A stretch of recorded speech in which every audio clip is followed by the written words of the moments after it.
Hi hello welcome back to ఈ తరం కథలు. ప్లీజ్ ముందుగా వీడియోకి ఒక చిన్న లైక్ చేయండి. ముందుగా అందరికీ ముక్కోటి శుభాకాంక్షలు. ఈరోజు కథ వైఫ్ ఆఫ్ రణవీర్ పార్ట్ 7. కథను రచించిన వారు సుజాత గారు, వాయిస్ ఓవర్ శ్వేత. ఇక కథలోకి వెళ్ళిపోదాం. మరీ ఇంత తక్కువగా తింటే ఆఫీస్ వర్క్ ఎలా చేయగలుగుతారు? కొంచెం తినచ్చు కదా అంటుంది సౌగంధిక. నాకు చిన్నప్పటి నుంచి అలవాటేలే అని తేలిగ్గా కొట్టిపడేస్తాడు రణవీర్. ఇదేంటి ఇలా ఉన్నాడు అని అనుమానిస్తూ ఆలోచనలో పడుతుంది సౌగంధిక. అలా ఆలోచిస్తూ ఏం తింటుందో కూడా చూసుకోకుండా నోట్లో పెట్టుకుంటుంది. అందులో కూర ఎక్కువగా తీసుకుని నోట్లో పెట్టుకోవడం వల్ల వెంటనే పొలమాడుతుంది. అయ్యో అంటూ హడావిడిగా వాటర్ తెచ్చి తనకి తాగిస్తాడు. జాగ్రత్తగా తినచ్చు కదా, అంత తొందరేంటి, ఇంకా చాలా టైం ఉంది అని ముద్దుగా మందలిస్తాడు. తను వాటర్ తాగి కొంచెం కంట్రోల్ చేసుకుని ఇట్స్ ఓకే అంటుంది. ఎందుకు అలా అయ్యింది? ఎందుకు ఇంత కారంగా ఉండేది తినడం? కావలసిన వాళ్ళు ఎవరో బాగా తలుచుకుంటున్నట్టున్నారు, అందుకే ఇలా పొలమారింది. నీకు కావలసిన వాడిని నేనే కదా, నేనేమీ తలుచుకోలేదే అని చాలా సింపుల్గా చెప్తాడు. నీకు కావలసిన వాడిని నేనే అనే మాట వినగానే ఒక్కసారిగా అటువైపు తిరుగుతుంది సౌగంధిక. ఏంటి ఆలోచిస్తున్నావు? నేను తలుచుకోలేదని సిన్సియర్గా చెప్తుంటే నవ్వాలో ఏడవాలో అర్థం కాదు సౌగంధికకి. అంటే నన్ను ఎక్కడికి తీసుకువెళ్ళాలని ఇందాకటి నుంచి తెగ ఆలోచించారు కదా, అందుకే నాకు పొలమారిందిలే. మళ్ళీ తను తీసుకొని తింటుంటే ఆగారు. ఇందాకట్లానే తింటే మళ్ళీ అలాగే దగ్గొస్తుంది. ఎంత ఇబ్బంది పడ్డావో చూడు, నేను పెడతాను అంటూ చొరవగా ఆ బాక్స్లో స్పూన్ తీసుకొని తన నోటికి అందిస్తాడు. అది ఆశ్చర్యమో ఆనందమో అర్థం కావట్లేదు. కళ్ళు మాత్రం చెమర్చుతున్నాయి. అయ్యో నీ మొహమాటం ఏంటి, తిను అంటూ ఇంకా దగ్గరికి తీసుకొచ్చి నోటికి అందిస్తాడు. చిన్న చిరునవ్వు నవ్వి వెంటనే ఆ గోరుముద్దని స్వీకరిస్తుంది సౌగంధిక. నీకు ఒక విషయం తెలుసా? ఏంటది? నేను ఇలా ఒకరికి తినిపించడం ఇదే ఫస్ట్ టైం.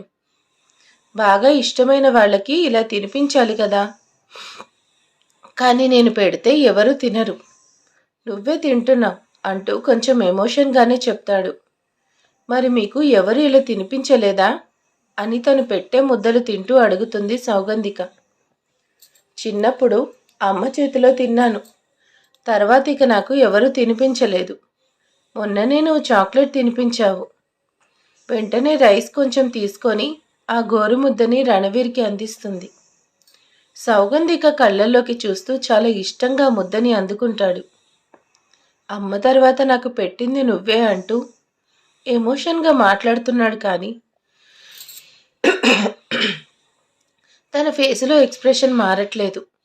దీనికి ఇలా అయిపోతే ఎలా, తినండి అంటూ ఇక ఫుడ్ మొత్తం తనకే తినిపిస్తుంది. ఆకలి మీద ఉన్నాడు తెలీదు, లేదంటే సౌగంధిక తినిపిస్తుందనే సంతోషమో తెలీదు, కానీ మొత్తం తినేస్తాడు. రణవీర్ అలా ఇష్టంగా తింటూ ఉంటే సౌగంధికకి కడుపుతో పాటు మనసు కూడా నిండిపోతుంది. అయ్యో మొత్తం నేనే తినేశాను, మరి నీకు అని చాలా ఫీల్ అవుతూ అడుగుతాడు. ఏం పర్వాలేదు, మా షాప్ దగ్గర చిన్న క్యాంటీన్ ఉంది, అక్కడ ఏదైనా కొనుక్కొని తింటానులే అంటూ వాటర్ ఇస్తుంది. ఇక లంచ్ అయిపోయింది కదా, ఇంకా టైం ఉండడంతో ఇద్దరూ కారులో కొద్దిసేపు తిరుగుతారు. ఆ తర్వాత తనని షాప్ దగ్గర కారు ఆపుతాడు. తను కారు దిగి వెళ్తుంటే చేయి పట్టుకుంటాడు. ఏంటి అన్నట్టు వెనక్కి తిరిగి చూస్తుంది. నువ్వు నిజంగా తింటావు కదా, లేకపోతే నాకు గిల్టీగా ఉంటుంది అంటాడు రణవీర్. తింటాను, నేను తినేటప్పుడు మీకు వీడియో కాల్ కూడా చేసి చూపిస్తాను, సరేనా? సరే బాయ్ అని చెప్పి వెళ్తాడు. తను భోజనం పెడుతుంటే తన ఫేస్లో సంతోషాన్ని క్లియర్గా అబ్జర్వ్ చేస్తుంది సౌగంధిక. లాభం లేదు. తన చుట్టూ ఏదో జరుగుతుంది, అదేంటో నేను తెలుసుకోవాలి అనుకుంటుంది. కానీ ఏం చేస్తుందో చూద్దాం. ఆ రోజు కూడా నైట్ ఇంటికి లేటుగానే వస్తుంది. సౌగంధిక వాళ్ళ అత్తగారు అడగకుండానే పండగ సీజన్ కదా అత్తయ్య, ఇలా లేట్ అవుతూనే ఉంటుంది కదా అని ముందుగానే చెప్తుంది. సరేలే అన్నట్టు చూస్తుంది రాజనందిని. తను రూంలోకి వెళ్ళేసరికి రణవీర్ ఏదో వర్క్ చేసుకుంటూ కనిపిస్తాడు. హాయ్, ఎంతసేపు అయింది వచ్చి? చాలా బిజీగా ఉన్నట్టున్నారు అని ప్రేమగా పలకరిస్తుంది. నీకోసం చాలాసేపటి నుంచి ఎదురు చూస్తున్నాను అంటాడు. ఎందుకు? ఏదైనా మాట్లాడాలా? నిజంగా ఇందాక ఏదైనా తిన్నావా తినలేదా? వీడియో కాల్ చేస్తాను అన్నావు. ఆఫీస్ పనిలో పడి నేను కూడా ఫోన్ చేయడం మర్చిపోయాను. సారీ అని చెయ్యి పట్టుకొని మరీ అపాలజీ చెప్తాడు. ఏంటండి ఇది? మరీ చిన్నపిల్లలాగా ఇలా చేస్తారు? ఒక్కొక్కసారి ఆఫీస్ పనిలో పడితే అందరూ మర్చిపోతారు.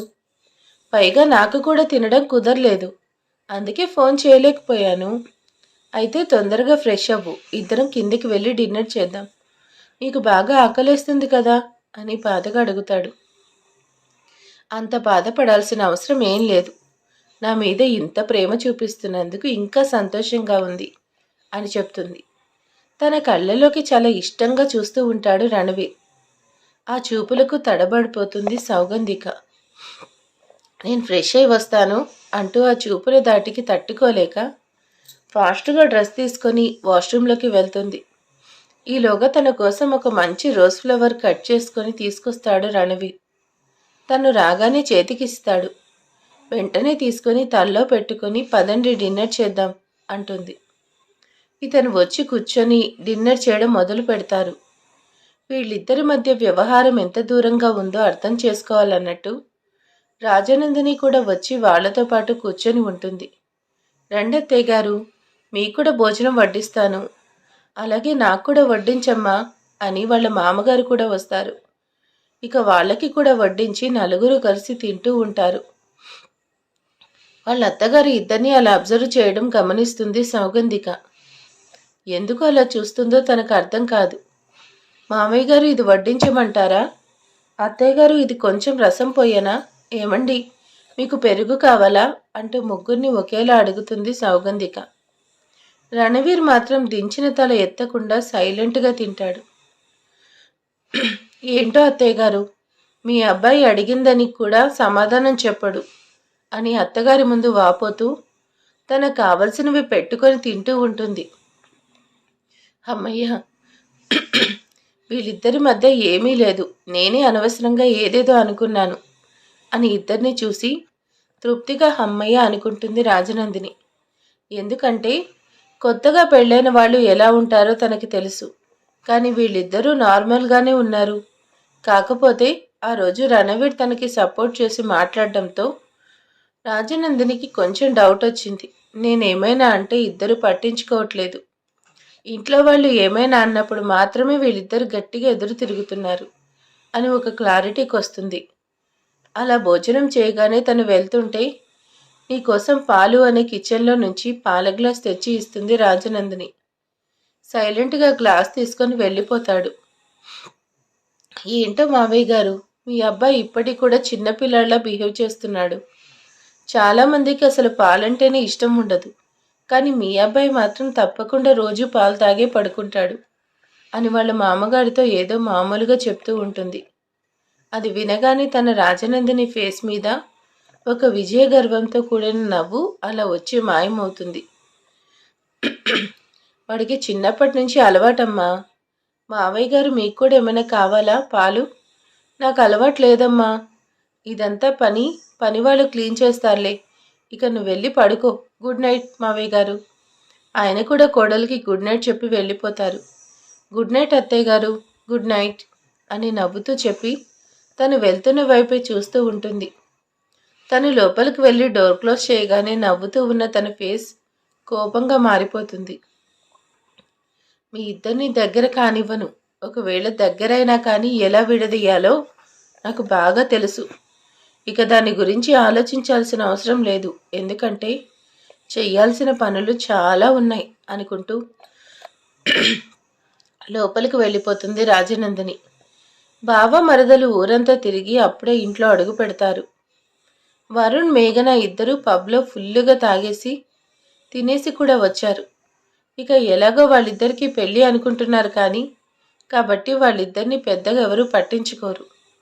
ఒక్కొక్క రోజు ఇద్దరు వరుణ్ వాళ్ళ రూమ్లో పడుకుంటారు, ఇంకొకసారి ఇద్దరు మేఘన రూమ్లోనే పడుకుంటారు. కానీ ఇప్పటి వరకు లిమిట్ అయితే క్రాస్ చేయలేదు. రాజనందిని వాళ్ళిద్దరినీ చూస్తుంది కానీ తన కొడుకు మీద ఉన్న ప్రేమతో, మేనకోడల మీద ఉన్న మమకారంతో ఇద్దరిని ఏమీ అనకుండా ఉండిపోయింది. ఎందుకో తెలీదు, రణవీర్, సౌగంధిక దూరంగా ఉన్నారు అనే విషయాన్ని అర్థం చేసుకునే తర్వాత తన మనసు చాలా ప్రశాంతంగా మారిపోయింది. ఇక నేను అనుకున్న పని జరగడం చాలా ఈజీ అనుకొని హాయిగా నిద్రకు ఉపక్రమించింది. రూమ్లోకి వెళ్ళి డోర్ క్లోజ్ చేస్తుంది సౌగంధిక. ఏంటో ఏదో ఆలోచిస్తున్నారు, చాలా లేట్ అయింది, ఇక పడుకోండి అని సోఫాలో కూర్చుంటూ చెప్తుంది. నేను కూడా నీ దగ్గర పడుకుంటాను అనేసరికి ఆ మాటకి ఉలిక్కి పడుతుంది సౌగంధిక.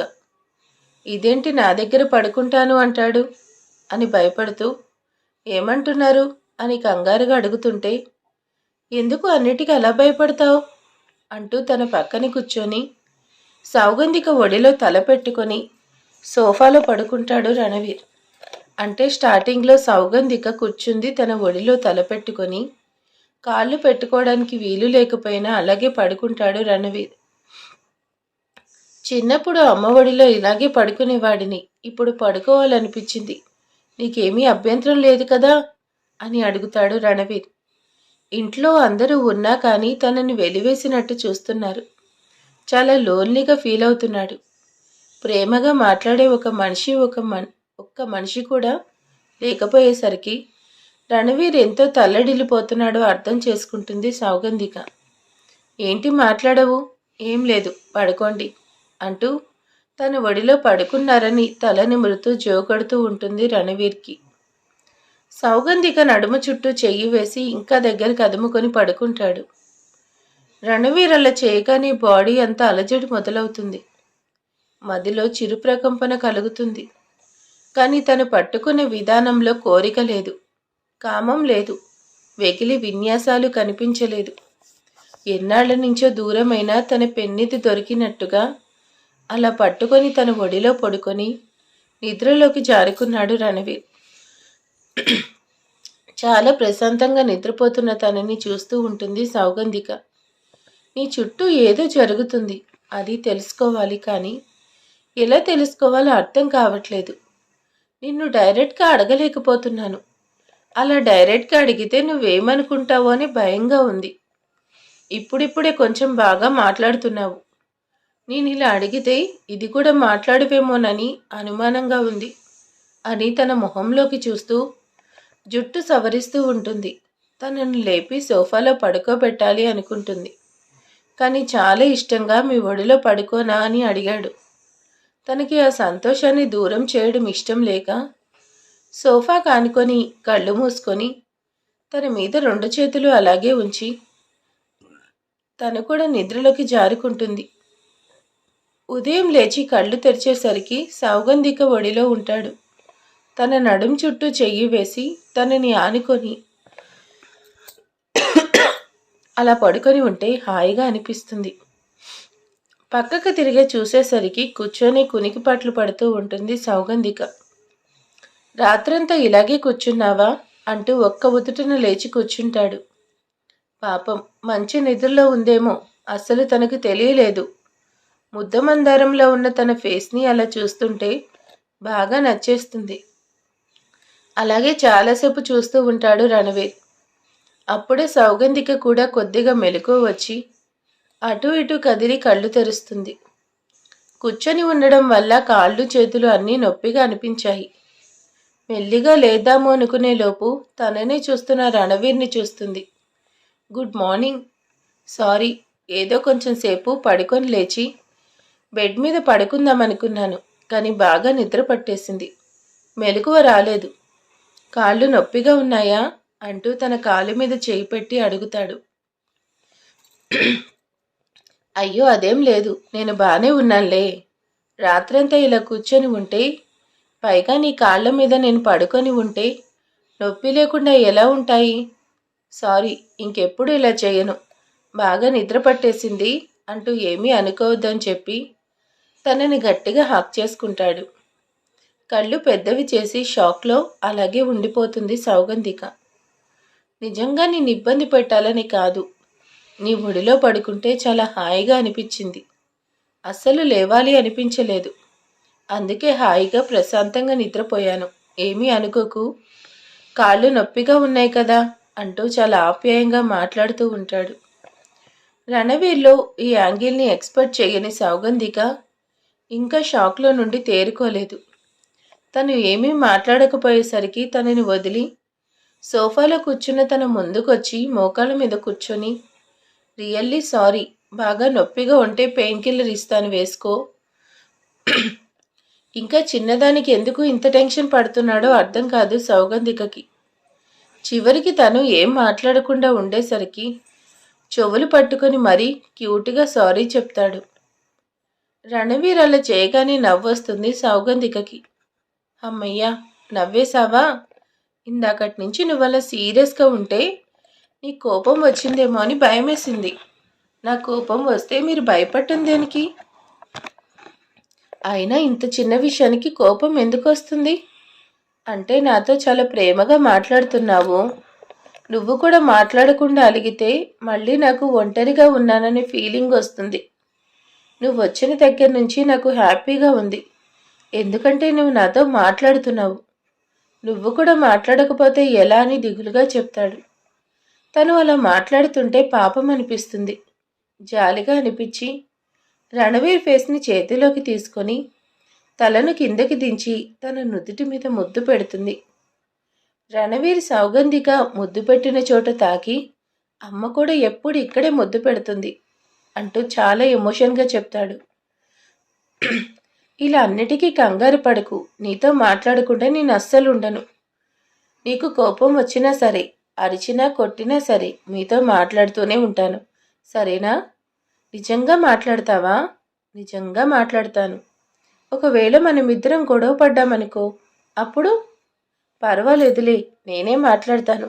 ఎందుకంటే మిమ్మల్ని ఇలా వదిలేను. సరేనా? మీరు నన్ను కొట్టినా సరే మీతో మాట్లాడతాను. ఇక దాని గురించి వదిలేయండి. అయితే కొద్దిసేపు హాయిగా పడుకో అంటూ తనని సరిగ్గా పడుకోపెట్టి కాళ్ళు కూడా సోఫాలోకి పెట్టి, ఇప్పుడు హాయిగా పడుకో, నేను ఫ్రెష్ అయి వస్తాను అంటాడు. సరే అని నవ్వుతూ చూస్తుంది. రణవీర్ వాష్రూంలోకి వెళ్ళగానే తను లేచి కూర్చుంటుంది.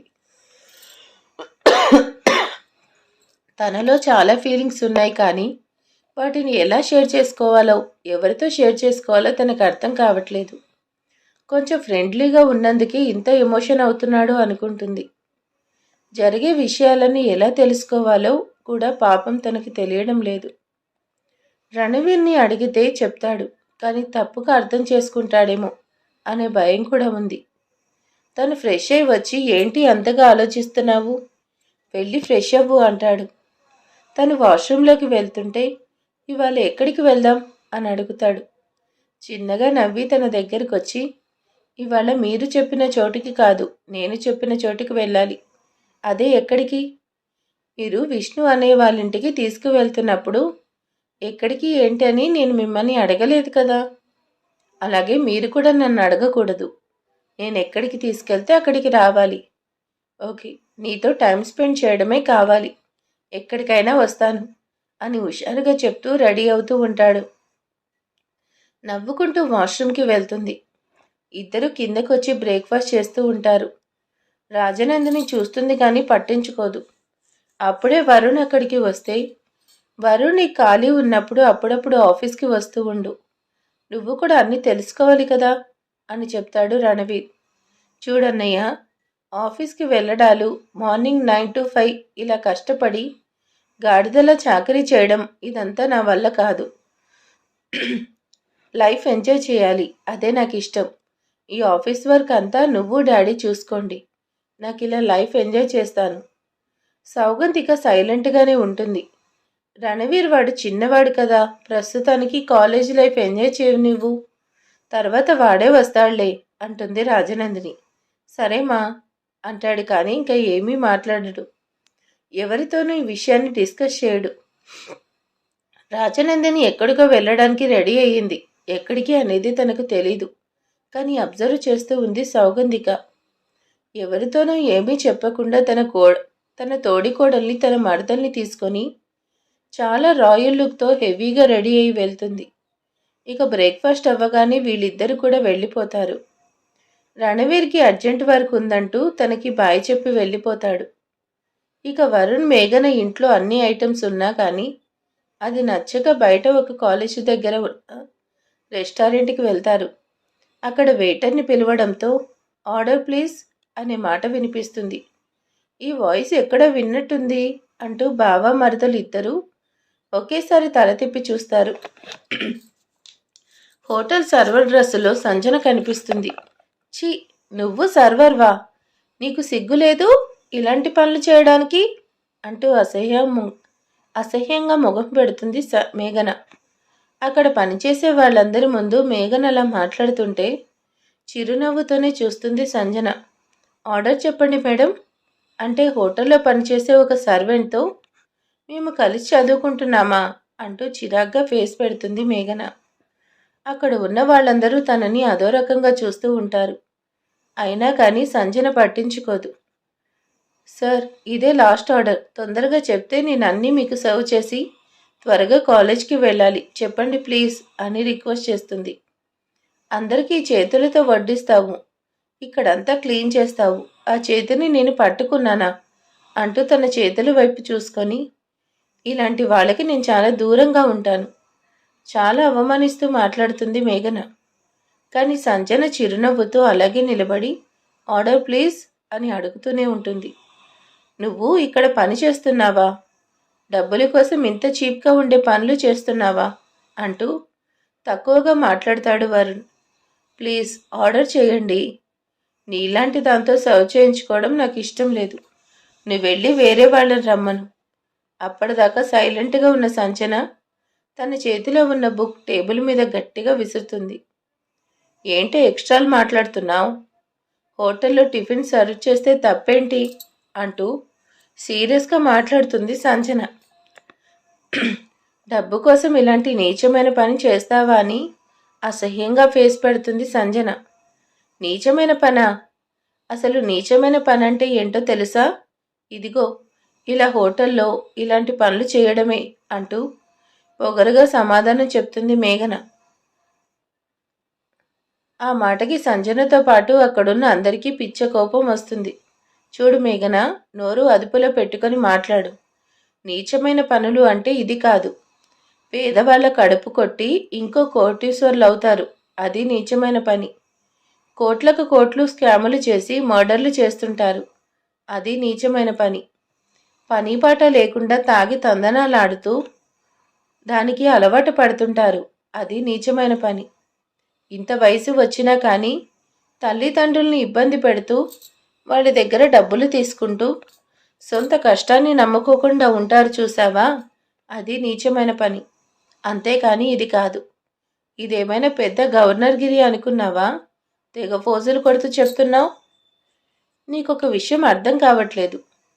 ఇక్కడ ఉన్న వాళ్ళందరూ స్టూడెంట్సే, పార్ట్ టైం జాబ్గా వాళ్ళ పాకెట్ మనీ సంపాదించుకుంటున్నారు. 20 ఏళ్ళు వచ్చిన తర్వాత కూడా ప్రతి చిన్న పనికి అమ్మా నాన్న మీద ఆధారపడడం ఇష్టం లేక వాళ్ళకి కొంత హెల్ప్ఫుల్గా ఉంటుంది అని ఆలోచించి ఇక్కడ ఉన్న వాళ్ళందరూ ఇదే పార్ట్ టైం జాబ్ చేస్తున్నారు. కాలేజ్ టైం అవ్వగానే రెడీ అయ్యి కాలేజ్కి వెళ్తారు. మళ్ళీ ఈవినింగ్ కాలేజ్ అయిపోగానే ఇక్కడికి వచ్చి 2-3 గంటలు వర్క్ చేసి ఆ డబ్బు తీసుకొని ఇంటికి వెళ్తారు.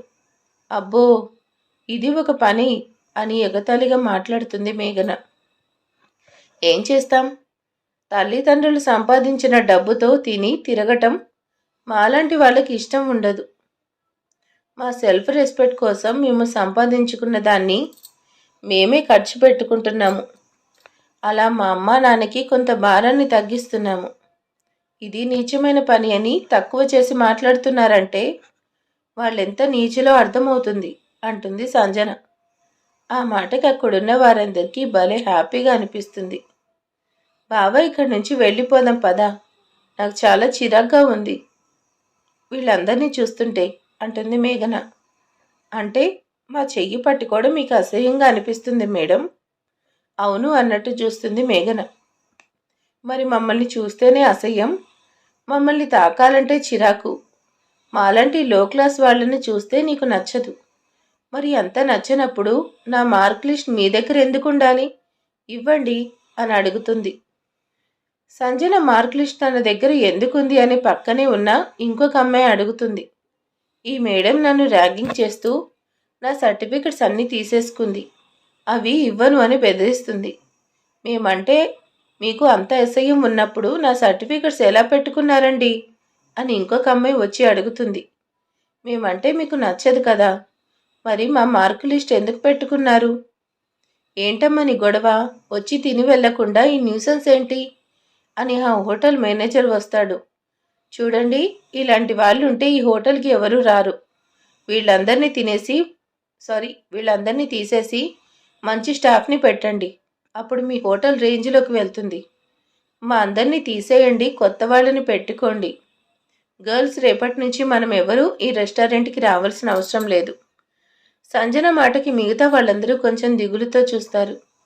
ఎందుకంటే ఇది కాలేజ్ దగ్గర కొంచెం సేపు ఇక్కడ వర్క్ చేసి తర్వాత డ్రెస్ మార్చుకొని వెంటనే కాలేజ్కి వెళ్ళొచ్చు. తర్వాత వెళ్ళేటప్పుడు మళ్ళీ ఇక్కడ వర్క్ చేసి ఇంటికి వెళ్ళిపోవచ్చు. ఎక్కువ దూరం ప్రయాణం చేసే పని లేకుండా దగ్గరగా ఉంది అది స్టూడెంట్స్కి బాగా నచ్చింది, అందుకే ఇక్కడ వర్క్ చేస్తున్నారు. అదేంటి సంజన, రావద్దంటే ఎలా? చాలా అవసరం కదా డబ్బు, మనం హాస్టల్లో ఫీజు కట్టాలి, మర్చిపోయావా అని అడుగుతుంది పక్కనే ఉన్న మేరీ. మనలాంటి లో క్లాస్ పీపుల్ సర్వ్ చేస్తే ఇక్కడ తినడం కాస్ట్లీ పీపుల్స్కి సర్వ్ చేస్తారంట. అంత కాస్ట్లీ పీపుల్ అయితే ఇలాంటి రెస్టారెంట్లో ఎందుకు సర్వ్ చేస్తారు అని అడుగుతాడు ఆ మేనేజర్. ఇక మేము పని చేస్తే టైం అయిపోయింది, ఇప్పుడు సర్వ్ చేయాలి అనుకుంటే కొంచెం కాస్ట్లీ పీపుల్ చేత సర్వ్ చేయించండి. కాస్ట్లీ పీపుల్ అంటే ఎవరు అని అడుగుతుంది మేరీ. ఉన్నారు కదా ఈ బావ మరదళ్ళు, వీళ్ళ చేత సర్వ్ చేయించండి. ఆ మాటకి సంజనని కొట్టడానికి ముందుకొస్తుంది మేఘన.